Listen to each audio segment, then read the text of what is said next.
point ni thei in malama in future a hian thil sang tak khi alai na ta po ni ula in na po thokula apoi mober chu danglam na siam ngam ni hri ni ngai ni ti ka sui thina tula ya chuan danglam ngam kan ni hi angai to a bidang ina anti po ati ve du lo bidang ina anti du lo po tingam zo akha kan ni ngaya amaro chu apoi model chu pathian ne kan in kar fel chuan danglam lo ngam te po ne chu akhoi bo sela community tu ha kan in bo chei ngai ti ka sei tel du a thil ani na tu taka i kan ti hi e ru lo mai ti ve lo mai zu lo mai in lo mai akha nge ani dan tu tik tak so kan ya ama ro kan ti lo khan danglama te kan in sei angai to hi apoi chu ka ti in che thiam mai ka ring e ru lo mai kha thil ani tur dan ani dan tur ani ama ro chu e ru lo kha ani chu danglam ngam kan ti zo ka hi apoi ka ti a chu kan thak khen ngam po angai ka hria chu kan sei tel du a thil pakhat sei le ka do chu a top ber ai to ang thlan lai ti hi sei lo ong ngai vok lo mania MCS te MPS ti vel ho ting thar ho ma thu sei to rim som ber lo mai ka soya kan chen pa mi zo department na thok khen trong kam thar om that mai a ron tia thlan lai ti pol ko ka le changin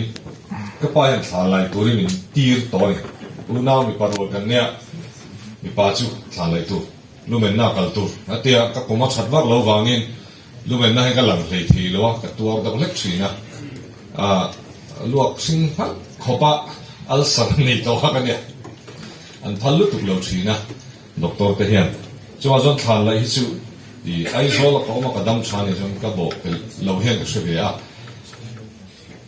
hei kum som li panga kan ni chho ve ta a po tang an ti chho chon thlan lai ti pi ha kan ngai than na sa ve to ni ti kha kan sei du a chu da chuan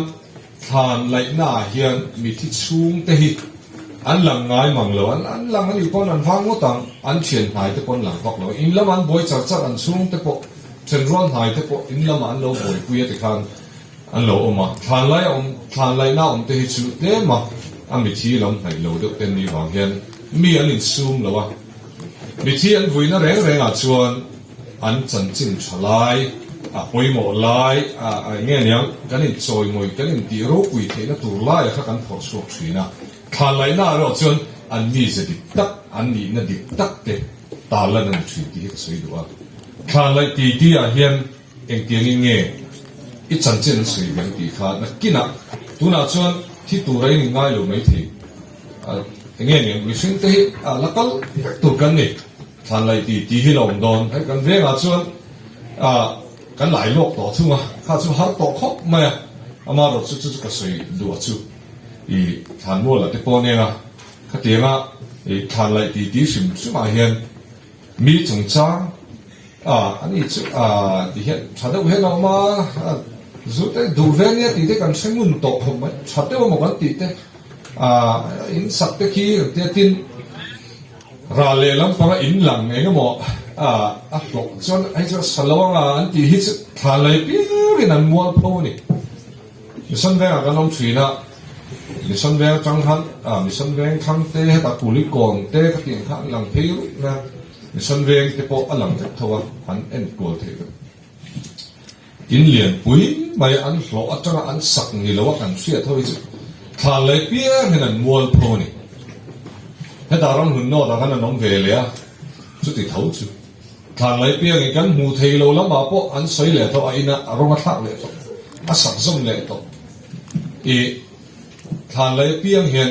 amol pho tur te mo his an mol pho sa zat zel ni ti hak soi du a chena kan soyang khan he khove le kan kum nun na tur ni lo wa en ti ngo zonga cho san don kan kal san hi chu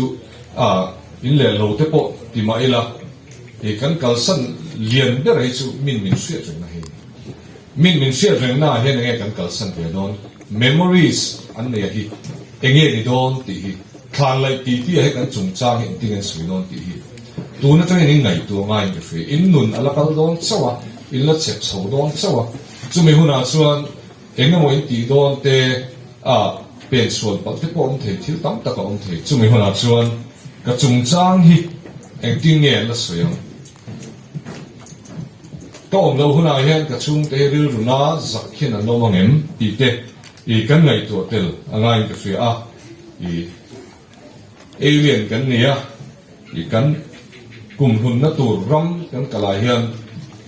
akar kha on si lo van ram ne mei di lo ni to